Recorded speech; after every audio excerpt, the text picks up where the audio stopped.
Hello viewers, good morning and welcome back to my another new blog.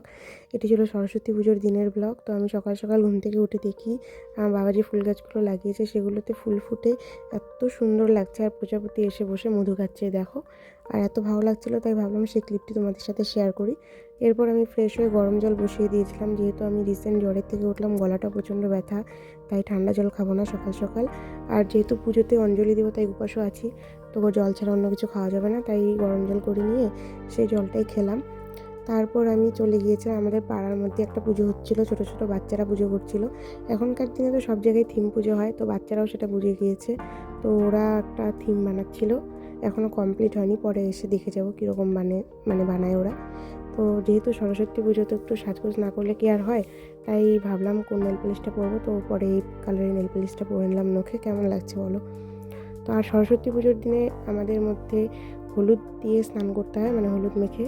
তো বাড়ির মধ্যে আমার গাছ ছিল হলুদের, তো আমি সেখান থেকে হলুদ উঠিয়ে নিলাম। এরপর আমি জল দিয়ে ধুয়ে নিয়ে আসলাম, মাটি ভরেছিল।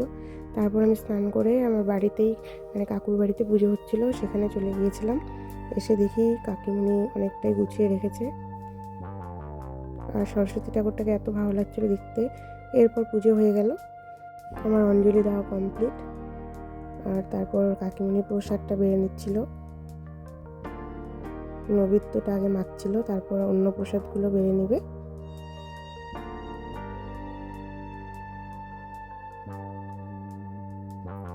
আর এই যে অঞ্জলি দিয়েছিলাম, অঞ্জলি দেওয়ার পর কপালে একটা ফোঁটা দিয়েছিল পুরোহিত মশাই।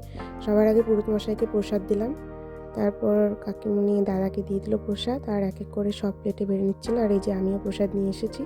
এরপর প্রসাদ খেয়ে একটু শাড়ি পরেছিলাম, পুজোর দিনে শাড়ি না পরলে কি হয়। তারপর পাশে সর্ষে খেতে গিয়ে একটু ভিডিও করেছিলাম। তারপর যে পুজোটা সকালবেলা এসেছিলাম, থিম পুজো হচ্ছিল এখানে আর কি, পাড়ার বাচ্চারা মিলে পুজো করছিল। তো ওখানটা আসলাম, এসে দেখি ওদের থিম কমপ্লিট। রাম মন্দিরের থিম করেছে ওরা, যতটা পেরেছে করেছে, ছোট বাচ্চা মানুষ। তারপর এসে দেখি এখানে পুরোহিত মশাই বসে গিয়েছে পুজো দিতে, অঞ্জলি হচ্ছিলো। আর আমি তো বাড়ি থেকেই অঞ্জলি দিয়ে এসেছি, তাই এখানে একটু পুজোটা দেখলাম। আর এই যে সরস্বতী ঠাকুরকে বসিয়েছে, কত সুন্দর লাগছে তাই না। এরপর আমি উপস্থ প্রসাদ খেয়ে ভেঙেছিলাম, তারপর খেতে বসে গিয়েছিলাম। আর আমাদের আজকে মেনু ছিল ছোট মাছ দিয়ে বেগুন আলু দিয়ে একটা আর কি তরকারি মতো করেছিল, আর আরেকটা ছিল বাটা মাছ দিয়ে পেঁয়াজ দিয়ে করেছিল শুধু। তো আজকের ব্লগটি আমি এখানে শেষ করছি। তোমরা সবাই আমাকে একটু সাপোর্ট করো, আর আমার চ্যানেলটিকে একটু সাবস্ক্রাইব করে দিও। টাটা।